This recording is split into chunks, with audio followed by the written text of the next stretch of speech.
Shopaholic Ties The Knot, Chapter 7. We thought we'd surprise you, says Suze after the fuss has died down, and Eleanor has made her toast, in which she mentions me and Luke once, and the Eleanor Sherman Foundation 6 times. Like a last bit of our honeymoon, so we turned up at your flat. And I was, as ever, running perfectly on time. Puts in Danny, giving me an apologetic grin. So Danny said, why didn't we come along to the party and give you a bit of a shock? It's so great to see you. I give her an affectionate hug, and Tarquin. We all glanced toward Tarquin, who has been surrounded by a group of avidly interested New York ladies. Do you live in a castle? I can hear one of them saying. Well, yes, actually I do. Do you know Prince Charles? Says another, goggling. We've played polo once or twice. Tarquin looks around, desperate to escape. You have to meet my daughter, says one of the ladies, putting a clamp-like arm round his shoulder. She loves England. She visited Hampton Court 6 times. He is spectacular, says a low voice in my ear. And I look round to see Danny, gazing over my shoulder at Tarquin. Utterly spectacular. Is he a model? Is he a what? I mean, this story about him being a farmer. Danny drags on his cigarette. It's bullshit, right? You think Tarquin should be a model? I can't help a snort of laughter erupting through me. What? Says Danny defensively. He has a fantastic look. I could design a whole collection around him. Prince Charles meets Rupert Everett meets... Danny, you do know he's straight? Of course I know he's straight. What do you take me for? Danny gives a thoughtful pause. But he went to English boarding school, right? Danny... I give him a shove and look up. Hi, Tarquin, you managed to get away. Hello, says Tarquin, looking a bit harassed. Suze, darling, have you given Becky the stuff from her mother? Oh, it's back at the hotel, says Suze and turns to me. Bex, we dropped in on your mom and dad on the way to the airport. They are so obsessed, she giggles. They can't talk about anything but the wedding. I'm not surprised, says Danny. Sounds like it's going to be fairly amazing. Catherine Zeta-Jones, eat your heart out. Catherine Zeta-Jones, says Suze interestedly. What do you mean? I feel my body stiffen all over. Shit. Think. Danny, I say casually, I think the editor of Women's Wear Daily is over there. Really? Where? Danny's head swivels round. I'll be back in a second. He disappears off into the party, and I subside in relief. When we were there, they were having this huge argument about how big the marquee should be, says Suze with another giggle. They made us sit on the lawn pretending to be guests. I don't want to hear about this. I take a gulp of champagne and try to think of another topic. Have you told Becky the other thing that happened? Says Tarquin, looking suddenly grave. No, not yet, says Suze guiltily, and Tarquin gives a deep, solemn sigh. Becky, Suze has something she needs to confess. That's right. Suze bites her lip and looks abashed. We were at your parents' house, and I asked to look at your mom's wedding dress. So we were all admiring it, and I was holding a cup of coffee. She hangs her head, and then... I don't know how it happened, but I spilled my coffee on the dress. I stare at her incredulously. On the dress? Are you serious? We offered to clean it, of course, says Tarquin, but I'm not sure it will be wearable. We're so incredibly sorry, Becky, and we'll pay for another dress, of course. He looks at his empty glass. Can I get anyone another drink? So the dress is ruined? I say, just to be sure. Yes, and it wasn't easy, I can tell you, says Suze, as soon as Tarquin is out of earshot. The first time I tried, your mom whisked it away just in time. Then she started getting all worried and saying she'd better put it away. I had to practically throw my coffee cup at it, just as she was packing it up, and even then it only just cut the train. Of course, your mom hates me now, she adds gloomily. I shouldn't think I'll get invited to the wedding. Oh, Sue, she doesn't really, and thank you so much. You're a complete star. I honestly didn't think you'd manage it. Well, I couldn't let you look like a lamb cutlet, could I? Suze grins. The weird thing is, in her wedding pictures, your mom looks really lovely in it, but in real life, she pulls a little face. Exactly. Oh, Suze, I'm so glad you're here. Impulsively, I give her a hug. I thought you'd be all married. What's being married like, anyway? Kind of the same, says Suze after a pause, except we have more plates. I feel a tapping on my shoulder and look up to see a red-haired woman wearing a pale silk trouser suit.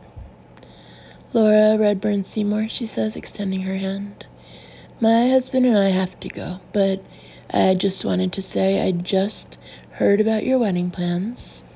I got married in exactly the same place 15 years ago. And let me tell you, when you walk down that aisle, there's no feeling like it. She clasps her hands and smiles at her husband, who looks exactly like Clark Kent. Gosh, I say, well, thank you. Were you brought up in Oxshott then? Asked Suze cheerfully. That's a coincidence. Oh, fuck. I'm sorry, says Laura Redburn Seymour. Oxshott, says Suze, you know. Ox. What ox? Laura Redburn Seymour looks confusedly at her husband. We don't believe in hunting, says Clark Kent a little coldly. Good evening. And congratulations again, he adds to me. As the two walk off, Suze stares at me in puzzlement. Bex, did that make any sense?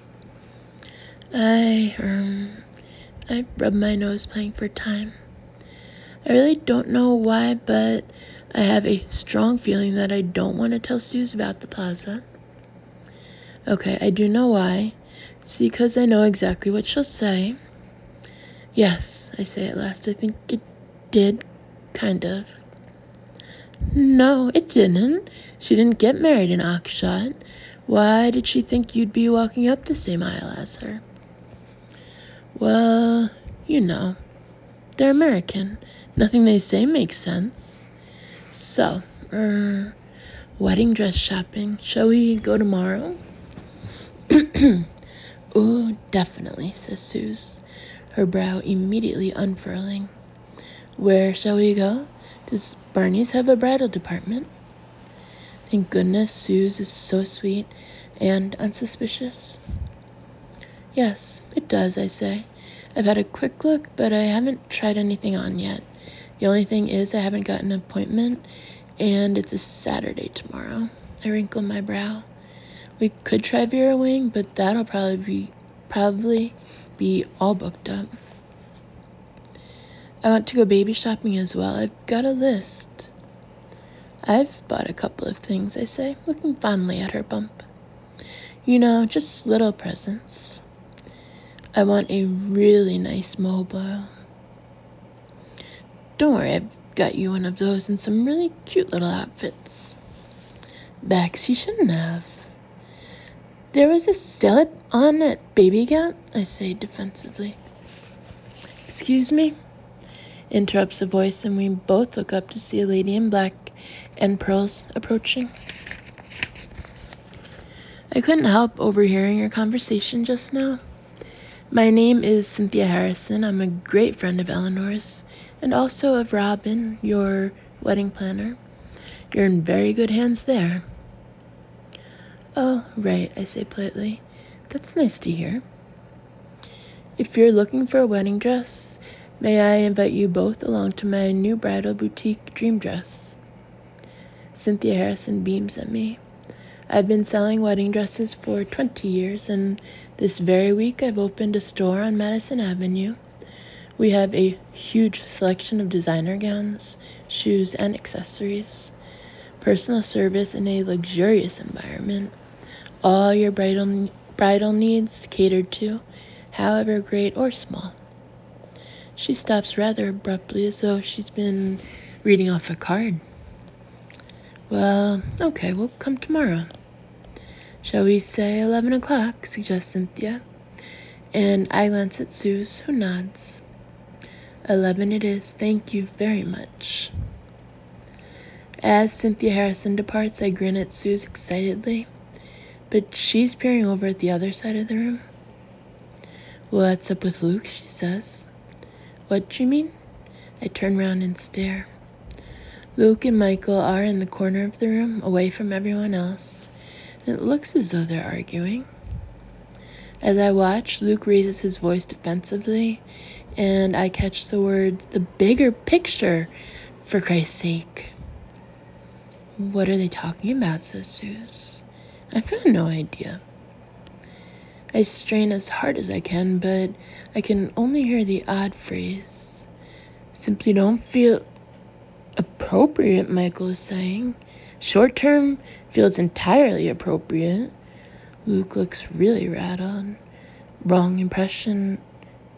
Abusing your position. Had enough of this. I watch in dismay as Luke stalks off out of the room. Michael looks completely taken aback by his reaction. For a moment, he's stock still. Then he reaches for his glass and takes a slug of whiskey. I can't believe it. I've never known Luke and Michael to have a crossword before. I mean, Luke adores Michael. He practically sees him as a father figure. What on earth can be going on? I'll be back in a minute, I murmur to Suze, and hurry as discreetly as possible over to where Michael is still standing, staring into space. What was that all about? I demand as soon as I reach him. Why were you and Luke fighting? Michael looks up, startled, then quickly composes his features into a smile. Just a little business disagreement, he says. Nothing to worry about. So, have you decided on a honeymoon location yet? Michael, come on, it's me. Tell me what's going on. I lower my voice. What did you mean Luke's abusing his position? What's happened? There's a long pause, and I can see Michael weighing up whether or not to tell me. Did you know, he says at last, that at least one member of staff from Brandon Communications has been redeployed to work for the Eleanor Sherman Foundation? What? I stared at him in shock. Are you serious?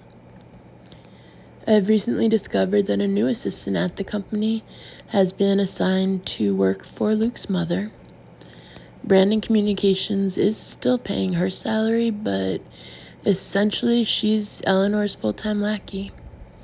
Naturally, she's unhappy about the situation, Michael sighs.